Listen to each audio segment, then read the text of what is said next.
I'm Annabelle Sami and I'd like to tell you a little bit more about Agent Zaiba Investigates The Haunted House.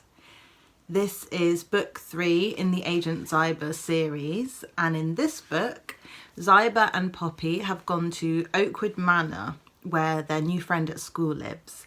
And the residents have noticed some strange goings on. They think that the manor might be haunted, but Zaiba has a different idea and decides to launch an investigation. So I thought I would read a little bit from the book. This is chapter 4, A House Full of Secrets. Quick, this is an emergency. Zaiba beckoned to the group to follow her back down the stairs and towards the source of the sound. They would have to continue their investigation of the dressmaker's studio later. They clattered down and listened to the low moaning coming from the kitchen.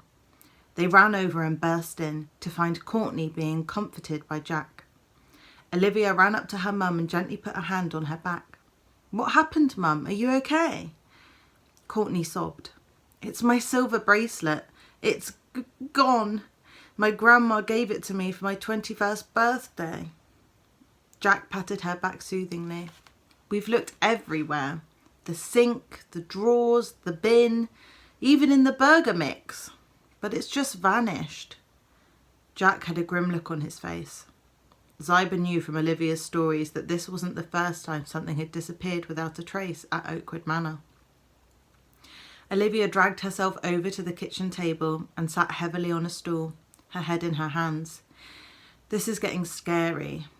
The dressmaker's dummies going flying, and now more objects going missing. This house is haunted. I wish we'd never moved here." Tears brimmed in her eyes, and Zaiba felt extremely sorry for her friend. Olivia and her family just wanted to have a nice party to meet their new neighbours and feel welcome in the neighbourhood. But all these mysterious goings-on were scaring the living daylights out of them. Even Flora, who didn't believe in ghosts, looked thoroughly miserable. And Zaiba couldn't blame her. Something was not right. And if these weren't simple accidents, and they weren't ghosts, could they be the result of something more sinister? Zaiba bit her lip, reminding herself to keep her theory a secret for now.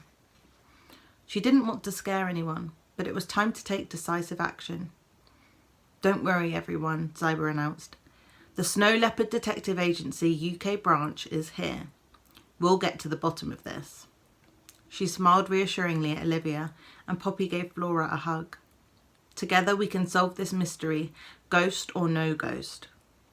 Ali put his arm around Flora too, stepping up into his role of agent on duty.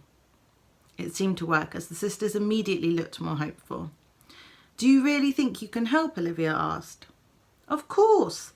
It's what we do best," Zaiba said, and Poppy and Ali nodded in agreement.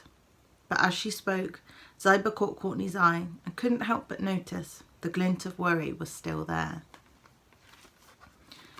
So that's Zaiba deciding to start her investigation, and what follows is a dinner party full of potential suspects.